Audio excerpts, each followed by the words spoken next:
Jader Sampaio, um dos idealizadores do ENLIP, participa da Liga dos Pesquisadores do Espiritismo desde o seu início, amigo de Eduardo Monteiro, fez uma apresentação nesse encontro sobre o cristianismo primitivo. Mas, antes de falarmos sobre o tema do trabalho do Jader, eu gostaria de perguntar para ele, primeiro, a importância sobre essas pesquisas que estão sendo apresentadas nesses encontros que já estamos no 10º.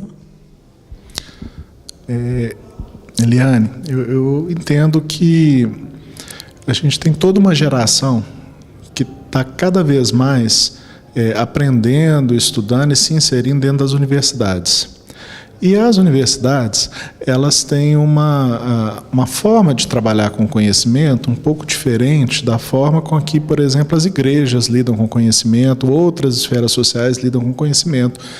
A gente tem toda uma juventude espírita que cada vez mais são filhos de famílias espíritas, são pessoas que se interessam pelo espiritismo e que desejam uma interlocução um pouco mais qualificada. Então, o objetivo dos nossos encontros é pegar um tipo de construção de conhecimento que não seria divulgado pela grande imprensa, pela imprensa que está querendo atingir a maioria da população dos centros espíritas, e dar luz, dar um espaço para essa forma, tanto de construção como de desconstrução de conhecimento.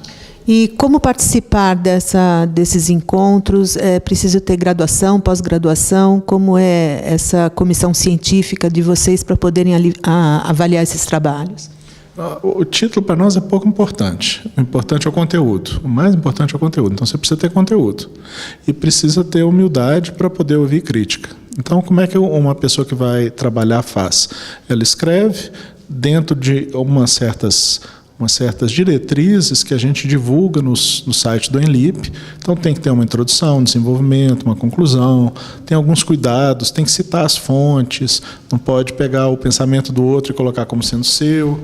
E à medida se ele faz essas coisas todas, tem que ter um problema que ele vai tratar no trabalho dele. O trabalho dele não pode ser extenso demais, tem um limite de páginas, não pode ser pequenininho demais, porque senão ele não consegue tratar bem o problema com que ele está escrevendo, e ele submete esse trabalho, vai para um coordenador, esse coordenador retira o nome dele do trabalho e envia para 2 especialistas da área com a qual ele trabalha, que vão ler o texto e que vão dar um parecer sobre esse texto, se deve ou não ser apresentado, se deve ou não ser modificado, com base no texto, e não no nome dele ou nos títulos dele.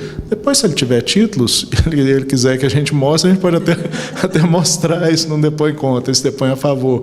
Mas, assim, nenhum dos nossos trabalhos foi selecionado porque a pessoa é doutora, ou é mestre, ou é graduanda.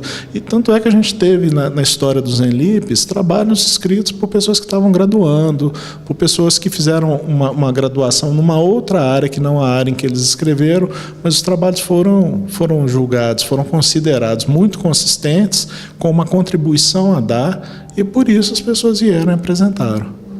Porque senão fica uma coisa muito elitizada, né, Jader? Nunca foi nosso objetivo elitizar nada. Agora, o que acontece? Se você é um doutor, você já teve que passar por uma série de etapas e assim, você aprendeu a escrever dentro das normas da academia. Então, é uma tarefa que fica mais difícil para quem não tem experiência e que fica um pouco mais fácil para quem já tem a prática de realizar de uma determinada forma.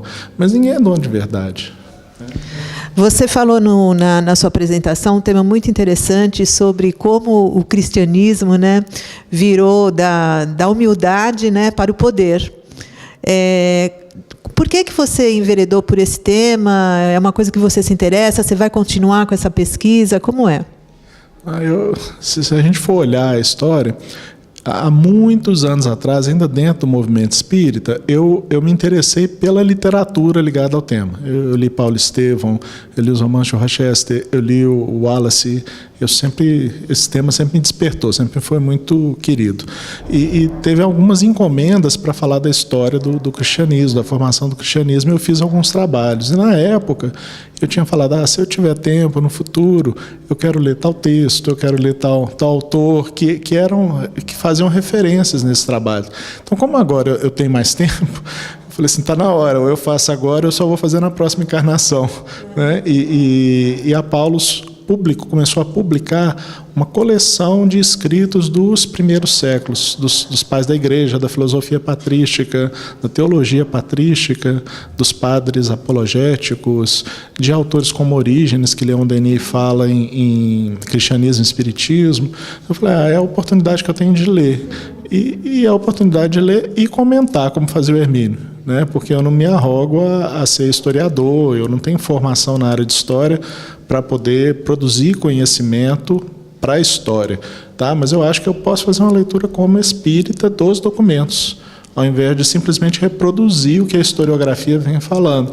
E talvez ter um olhar original. Essa que é a proposta, né, do trabalho. Obrigada, Jada.